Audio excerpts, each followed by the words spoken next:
Welcome back to the Plan Your Federal Retirement podcast. I'm your host, Micah Shilanski, and with me, not as usual, is a great advisor in her own right, but really, I just like to think her as my big sister, Jamie Shilanski. What's going on, Carlene? And by big, we mean older and not wider, I hope. Yeah, well, like, how do you say that? My older sister, old sister? Yeah, we could go with that one too, if that makes you feel better. Well, I always introduce you as my baby brother. And I think That it's is an true. important distinction to make because since we're both Shilanskis, oftentimes when we go to conferences or we're talking to OPM, we're doing different live events. People often confuse us. They say, "Oh, I was just talking to your husband," and I was like, "Oh, yuck, that's my brother." So I always like to come like right out of the gate and let everyone know Micah is my baby brother. Yes, and Yes. I am his older sister, and together we comprise a lot of what makes up Plan Your Federal Retirement. So I am super, super pumped to talk to the audience today, Micah, because as you know, I do a lot of sourcing from federal employees across the country, and I always want to hear about what are the hot topics, what are the things that are most important to them to talk about and really get Yes. advice from a federal employee benefits expert about. And what I absolutely love about working with federal employees is that across the country, most of the time, and I'm not talking about special provisions, I'm not talking about LEO, but most of the time, you guys all have the same benefit package. It's all the same. And so a lot of those concerns that you come to the table with, we already have this framework of exactly how your benefits are going to work and a lot of commonality around questions. So we just hosted in Anchorage, Alaska, where we had 78 people from just Alaskan agencies. We had NASA, we had Department of Transportation, we had the National Park Service, we had the Army Corps of Engineers, and they all came in the room. And as we went through these 10 different critical sessions for federal employees, I mean, hands just jotted up and heads were nodding around the room saying, yes, that was my question too. That was my question too. So there's a lot of common ground, even if you have a very unique situation. And I You know, love Jamie, that.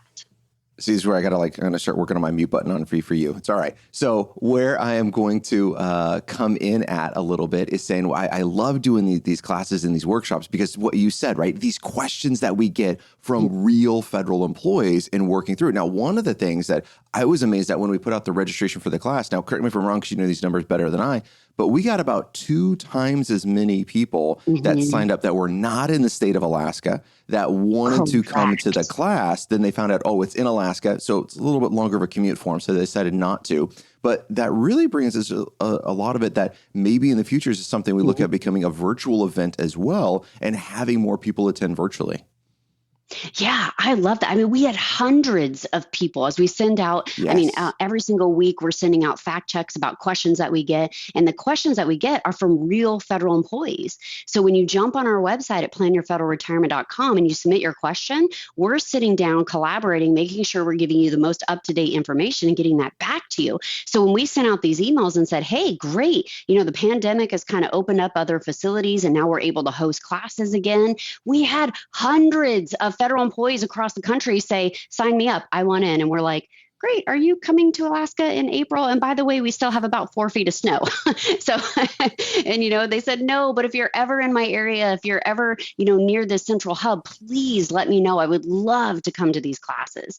All right, so let's Just transition a phenomenal. little bit. I know, right? The infomercial is always great, but I really want to transition, Jamie, get your ideas on with some withdrawals Yes. in retirement, right? These are things that come up all of the times as we're talking with federal employees. And it's just, okay, great. You've done such a wonderful job saving for retirement, growing, right? We talk about the 3 phases in your life with when it comes to money. We have the accumulation phase saying, hey, I need to grow Yes. enough to have enough. Then we go to the preservation stage that says, whoa, I have enough. I need to be able to keep it and not lose it. Then we go to the third stage, which is the distribution stage, which is, hey, show me my money, right? How do I take this out and never outlive my income? Which are 3 different phases in life, not just financially, but emotionally. So let's talk about those latter stages, Jamie, about distributions. Once someone's Yeah. had money in there, what are some of the questions? What are some of the concerns that we're seeing from federal employees about how to take money out of their TSP or any retirement account? I think one of the things that most federal employees that we work with are ill prepared for is the psychological shift going from accumulation to now distribution. Because for most of the federal employees, whether your spouse is civilian or in a dual fed situation, your TSP, your thrift savings plan, has been the bulk of your retirement planning. Yes, you get this amazing pension from the government. You have all these other hopeful benefits that you're going to get if you retire under those certain qualifications. But for most federal employees, their TSP, that's their nest egg. That's their retirement plan. And so I think when they come in and they meet with us, their biggest question is, what do I do now? And no matter who we meet with, they always have different, considerations, right? And there's this, okay, I'm at the stage where I'm accumulated, and now I need to start taking money out, and I don't want to blow up my entire nest egg. How do I do this? So we go through how does the TSP need to work in retirement in order to hit your retirement goals? And this is one of the big pivots that we do in the class, right? Because we talk a lot about when we're doing educational programs, what the TSP is, how the different funds work, and all of these different components of it. But now when we shift to distribution, this is an individual conversation. This is what we need to do. Yeah, that really is that aspect of it, right? Is how do we shift this a little bit and go back through? So let's break that down from theory into reality. So one is, we got to talk about distribution rules and how the TSP works. You have some great options with saving money in the TSP. Now, sometimes some people come back on us, Jay, and push back and say, hey, you know what? You're kind of beating up the TSP a little bit. And that's not the intent. The TSP is a phenomenal tool. Your federal benefits, your pension's a phenomenal tool. Your health insurance is a phenomenal tool. Is it perfect? No, it's not perfect. No. Right? There's gaps in these things. And that's what we want to bring your attention to, is understand how your tool set works so that it can be built for your retirement. Really, really important. So inside of the TSP, and Jamie, as you know on those rules, right? We have number one is it's an accumulation tool. So you're building money and growing it for retirement. The only way we can take money out is really if one of two things happens, taking out loans, right? Not really talking about those, but if we have separated from service, number one, or number two, if we're at age 59 and a half or older, we can do an in-service withdrawal. We can do an in-service transfer to the TSP. So before we start taking money out, you got to meet one of those two criteria. Now, when we talk about separated, Jamie, does that just mean retired from federal service, or what does separated mean? Yes, not just retired, but you got to be off those doles, right? So no longer receiving a paycheck is one of the things that we want to make sure we take into account. And Micah and I, generally aren't a big proponent, and this all depends on your financial situation. Of you retire on the 1st, and by the 5th of the next month, you're already starting distributions out of your TSP. Now, Micah, I would love to know your thoughts. I know we get a lot of questions about. We got to push in. We got to push into that one because that one's just not going to happen, right? I mean, that's a theory versus reality right there, right? 100%. And I know that's what you're saying, but I want to pull that out for our listeners. Is saying if I retire on the 31st, they haven't retired yet. Yeah. Well, it takes weeks. There's a whole process in taking money out of your TSP account. Now, there are times where it can happen very timely and take money out. But if you go into that, what Jamie was talking about, retiring at the 31st, then 5 days later, expect you're going to get money out of the TSP, the answer to that is probably no. It takes at least 2 weeks after you separate from service. And we're not talking retirement, right? We're just talking separate from service. That could be retirement. That could also be just transitioning to another job, moving and doing something else. This could be a postponed retirement, right? So once you separate, it generally takes 2 weeks for the TSP office to know you're no longer employed. Then you're eligible to do things with the TSP. And then we have our TSP rules, which you can only have one distribution request within 30 days. And that's different than a distribution, which makes this a little bit interesting. So, Micah, talk about the mechanics of that, because we just had this happen recently to a federal employee, right, that didn't understand those rules. So talk a little bit more about how that worked. Yeah, so this was really interesting. So the TSP made massive changes, which is really great, allowing more frequent distributions. The old rules that we will remember was you could only make 2 distributions from the TSP, a partial and a full, and that was it. A couple of different ways that you could take those. Very, very restrictive. Well, the TSP changed that in the TSP Modernization Act several years ago, and it allowed for more distribution options. But one of the things that they said is you can have one distribution within every 30 days, but that's not actually the way it works. It's one distribution request within 30 days. Now, you could be looking at it saying, well, Micah, isn't that the same thing? Like, I'm taking money out. I made a request. It's within 30 days. Like, well, what's the big deal? Well, let me tell you a story about Bob and Sue. Bob had retired. And he was over the RMD age. It's now 72 or older. At the time, it was 70, half, I think he's 73. So he had to take an RMD, required minimum distribution, out of his account when he retired.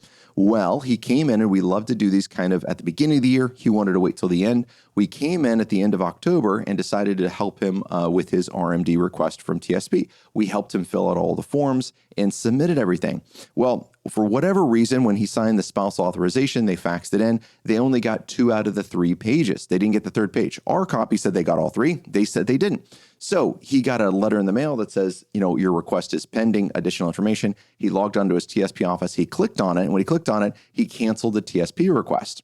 And he started a new request. And so we called, he couldn't figure it out. So he called us, we called the TSP office together. They're like, yeah, you didn't get this page. We're like, well, can we just send you the 3rd page you're missing? They're like, no, because he logged into his account, we actually have to get all new paperwork. So like, all right, fine, whatever. So we get all new paperwork signed. We get his spouse to sign it as well for the consent. We then send this off again to the TSP office. It gets rejected a second time. We're like, what the heck? We even called them and made sure they got all of the pages for the spousal confirmation on this. And they're like, yeah, well, we rejected it the second time because he's already had 1 withdrawal request within 30 days. I was like, wait, you didn't send out the money, you rejected it. And they're like, well, that doesn't matter. We had a withdrawal request, and so it starts this 30-day clock. I'm like, this is his RMD's required minimum distribution. We don't take it out. It was a 50% penalty at the time. I was like, this thing has to come out. Luckily, we had enough time that it was, in November, the end of October, November, when this happened. We waited 30 days, beginning of December. We then submitted a new request form, and we were able to get the money out right in the nick of time. And this is a huge issue, in my opinion, with the TSP, because this could set you up for a massive tax penalty. This ties up your money. And Jamie, one of the things we tell our clients all the time, sometimes custodians forget whose money this is. It's not their money, it's your money. It's not their money. It's not the TSP's office. And they do a wonderful job. I really like working with them, but it is your money, right? And so one of the things that's really critical as you listen to this and you gather more information as a listener is looking at the rules versus the application. Right? Yes. Because this situation with Bob and Sue are my favorite clients, right? But they followed the rules, but in application, it didn't work out that way. It was me. And by the way, for those out there listening, wondering when Micah said fax, if he was dating himself or if it was an actual fax, it's an actual fax that went out. It is. It is an actual fax. So we did actually have confirmation pages associated with it. And what a lot of people may be not knowing is that on that RMD penalty is that if you miss your window and fail to take out your required minimum distribution from your tax deferred accounts, you are subject to that 50% penalty, and you still have to take it. You still have to take it. And a lot of people forget that. They're like, oh man, I got this penalty, but that's okay. But I'm like, no, you're going to add that to your taxable income. Yeah, and you in a 24% tax bracket, that's a big number. Now, great news under the Secure Act 2.0, which we've talked about on a previous pod here as well, is they've reduced those penalties, right? Up until last year, it was 50%. Now it's reduced down to 25% and can potentially be even reduced if there's a reasonable claim that penalty can be reduced. But Jamie, to your point, that's still a friggin' penalty because we didn't follow the rules on your money.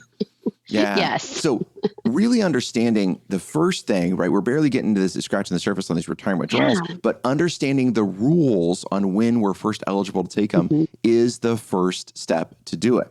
Then the second thing we need to talk about is, great, what's our long-term plan, right? Where people make mistakes with withdrawals and retirement, and Jamie, I know you can speak to this as well, is they kind of think about their investments as a magical bank account that says, hey, I need 10 grand. I'm going to reach in there and grab 10 grand. Hey, I want to buy a car. I'm going to reach in there and take out 50,000. Hey, I want to pay off the house. I want to do this. And I like to pause clients like, whoa, this isn't a magical bank account. We need a plan for how is this money going to serve you? I would say it's a fail in retirement plan. If we live longer than our money and we can't maintain our lifestyle, that was not a good plan. We need a plan for longevity. And if we, just like your bank account, you're reaching in randomly pulling money out and you don't have a long-term plan, you're going to run out of money. And we've had Right. really educated individuals retire. And those first couple of years, we refer to it as your retirement bell curve, right? Those are your go-go years of retirement. So you retire from federal service, you're no longer doing that Monday to Friday grind, and all of a sudden you enter into this mythology in your mind that you need to go into this reward stage. Right. And so it's the big trips, it's the larger greenhouse, it's all these little extravagances that are $5 or $8 or $20,000 chunks that you keep withdrawing from your only retirement nest egg. And we've had conversations where you get to the end of the year and the client says, how come my TSP went down $100,000 in value? Well, because you made a lot of withdrawals that added You took up out over the year. 120. You took out $120,000. So in our perspective, it's doing great. It's keeping up. It's doing what it's supposed to do from an investment standpoint, but we can't control necessarily the withdrawals. You have to have a retirement plan for that. And especially knowing what you're going to do in those go years after you retire and how and when you should access your TSP, that is critical to your retirement planning as a Fed.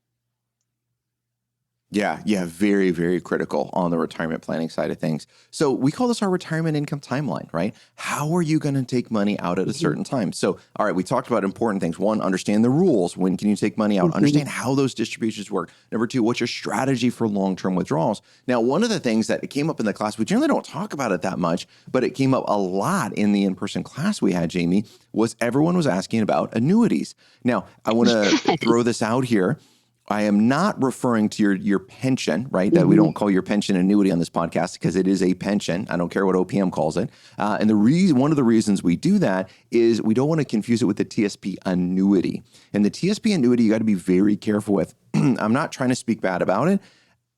But however, anytime it's an irreversible decision, that's a red flag that goes up. That doesn't mean it's bad, but that definitely means I want a really big pause and I really want to understand how this works. And that's what the TSP annuity is.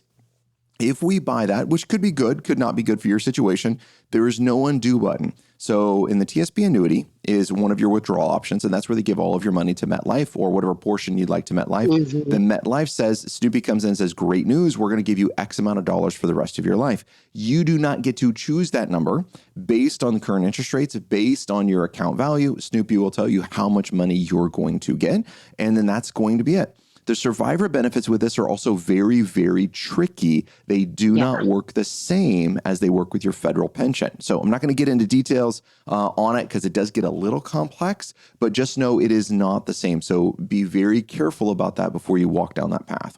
Anything I missed on there, Jamie? No, I was really surprised. I was so surprised during our live class how many people had questions on the TSP annuity and installment options that I jumped over to the TSP office and was like, okay, clearly some kind of publication just went out. And as I went through it, when it talks about your distributions, I think the first, 2 to 4 pages are all talking about annuities and installments. So as you go through this, 12-page document, it's really sort of putting that first, that maybe this is the choice that you should make. And annuities and installments through the TSP aren't bad, but they are confined, right? There are very specific rules and you need to know what you're getting into ahead of time. And so there's a time that an annuity in the financial sector makes sense. There's times that the TSP installment makes sense, but not all of the time. So making sure, as Micah mentioned, that you have that retirement income line really drawn out for everyone is an important factor of working with somebody that really understands your specific benefits. Because if you call 1-800-TSP, they're going to do exactly what you have asked them to do. They are not licensed to give you advice on this information. They can't tell you what you should do. That is your responsibility as the federal employee. So making sure you're working with somebody that understands those benefits and drawing out that retirement income timeline for yourself. What does the next 10 years look like? Because the TSP also has a lot of tax implications. So Micah, if you decide to do one of these installments, does that mean 100% of your TSP value goes into the installment payments? Well, when you make installment payments, it's a question, right? What installment payments are you referring to? Are you referring to the lifetime income? Are you referring to the annuity? Or referring to the partial payments, right?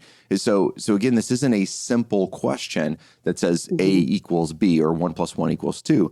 This is, what section are you referring to? If you're referring to the TSP annuity, you can choose how much dollar value, how much money you put into that TSP annuity. You don't have to do your entire account. There's a minimum. You can only, minimum you can do like 3,500 or 3,600, something of that, but you do almost any dollar amount into that. If you're choosing installment payments, which could be send me a monthly income, then the question is, you can do it based on your life expectancy, and the TSP will recalculate that benefit every single year and will change how much they're sending out. So you don't really know what's going to be coming. It's going to be based on the markets and based on your life expectancy. That'll be readjusted. Or you could just choose a monthly withdrawals and you choose the dollar amount that they're sending you on a monthly basis. So again, it's not a simple question as just saying, well, what is this option going to give me? Because that option has a lot of other different flavors, like Baskin-Robbins, right? You got 31 different flavors in your ice cream. Which one are you referring to? Yeah. And one of the questions that we got was said, okay, you know what? I want to do these installment payments, but I don't want to do it over 20 years. I'm really kind of thinking of 10 years. And as we walked through it with them, and I'm just going to use 100,000 as an example, right? They said, hey, I have $100,000. I want to do a 10-year installment with the TSP. And I said, okay, but that 100,000 now becomes 80. And they said, well, what do you mean it becomes 80? And I said, they're required under the IRS rules with these installment payments. If they're less than 10 years, they have to withhold 20% and send it to the IRS. So making sure that tax planning is something that you're factoring in so that you know when you pull that lever, when you pull that income lever, what are the implications? Yeah, really important to think about that, right? What are the implications with it? What are the tax consequences? What are the inflation consequences? What are my survivor benefit consequences, right? All of these things are kind of put into place. So really important with the TSP, again, understand your options. Jamie, another question that we get coming out is, should I pay off my house with my TSP? All of the time. All of the time. See, this is pretty good. Which I could totally get the emotional side of it, right? Which is, hey, you know what? Let's get the house paid off. It's going to feel so great not to have to make that payment, but it comes at a pretty big price. Yeah. And I get this question all of the time, especially as people reach retirement, because this is the emotional versus financial conversation, right? So emotionally, they're saying, okay, I'm no longer going to work. And maybe they're eligible for an immediate pension from the federal government, but maybe they're not. Maybe they've got a gap. Maybe they're waiting and they're deciding which of these levers to pull. So maybe I have a pension. Maybe I've got my first special supplement. And then maybe I'm going to start Social Security at 62, or should I do it at my FRA, or should I wait and do it to age 70? There's all of these different levers that they're not quite sure which one to pull on first. And so then we start doing the income and the cash flow planning side of things. They are committed to the idea that when they retire, their expenses are going to be less. When I retire, my expenses are going to be less. And we start doing the cash flow. And I said, great, tell me what that's like. And Mike, I know you often joke about it, that says, all right, listen, when you're working in your working days, Monday through Friday, do you spend the most amount of money, or do you spend it Friday night to Sunday evening? And we spend it Friday night to Sunday evening when we're working. What happens in retirement when every single day of the week is a weekend? That's right. Your expenses are not going to necessarily go down. So when I start working with federal employees and they start writing out all that cash flow, the biggest expense they have normally is the mortgage. And so in their mind, they say, okay, great, I'm just going to eliminate that mortgage payment and then I'll be able to live within my means. But one of the difficult concepts for most people to understand is that in your lifetime, you will probably own or live in 5 different homes. So the home in which you retire in is not often the home you're going to end up staying in. Yeah, that's such a great point. Well, in addition to that too, Jamie, right, let's just take you have multiple moves out in front of you, right? So I totally agreed, but let's put that one aside. It's a huge tax consideration that we need to be thinking about. Now, there's a great white paper that we wrote on our website, planyourfederalretirement.com, that really talks about this. But what are the tax consequences when you take out big lump sums of money out of your TSP account? And it's not like I'm in a 22% bracket, I'm going to pull out 400 grand, pay my house off. Okay, well, if you owe 400 grand, you got to pull out a lot more than 400 grand. And when you pull out 400 grand, which is really $550,000 out of your account, now you're bumped in some pretty massive federal tax brackets, and not even including state income tax brackets. So This Hmm. isn't a never do. This is a pause and really look at the implications. Maybe this is we pay the house off over 3 years and beat the IRS out of tens of thousands of dollars in taxes because we can strategically plan it that way. Or Jamie, to your point, saying, hey, we know this, you're still locked in your interest rate at 3%. Boy, does it really make sense to pay off. I know it feels good to have it paid off, but does that Hmm. make the most financial sense for you in the long term? Where people get cash flow mistakes incorrect, and I know you know this, Jamie, but they say, hey, Micah, my house payment is $3,600 a month. And once I pay the house off, that goes away. It'll No, be it zero. doesn't. Yeah, but it You doesn't. still But have, because you yeah, you still have property taxes. You still have insurance. Yeah, it's exactly right. You got property taxes, you got insurance that you still got to keep on the house, right? Those escrow accounts are set up there for a reason. So how does that fit into the mix? So Mhm. again, it's not a single question of, oh, I'm going to use the TSP to pay off a house. Sometimes some more consideration needs to go into that. Yeah. So, Micah, we had just recently, actually, and this happens a lot in Alaska, especially when we work with federal employees all across the country. But whenever we're in Alaska, and winters are cold, Alaska's for the young at heart, and it takes a certain level of endurance. So when people hit that retirement age, even if they think that they are going to spend the rest of their life in Alaska, it starts getting colder, starts getting icier, starts getting harder, and they start thinking to themselves, "Okay, I want to relocate." And this is true of anyone in the Pacific Northwest or the East Coast, right? I have harsh winters and it's no longer ideal situations. So I want to relocate. But good news, where I'm relocating to is less expensive to live. Have you ran into that, Micah?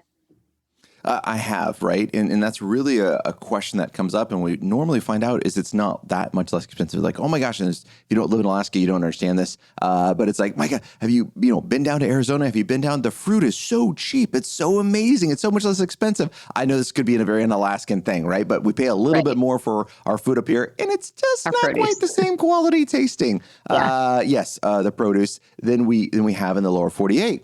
I was like, but just because something may look a little bit less expensive in one area doesn't mean it really is on the other side of it. So we got to look at this in a holistic approach.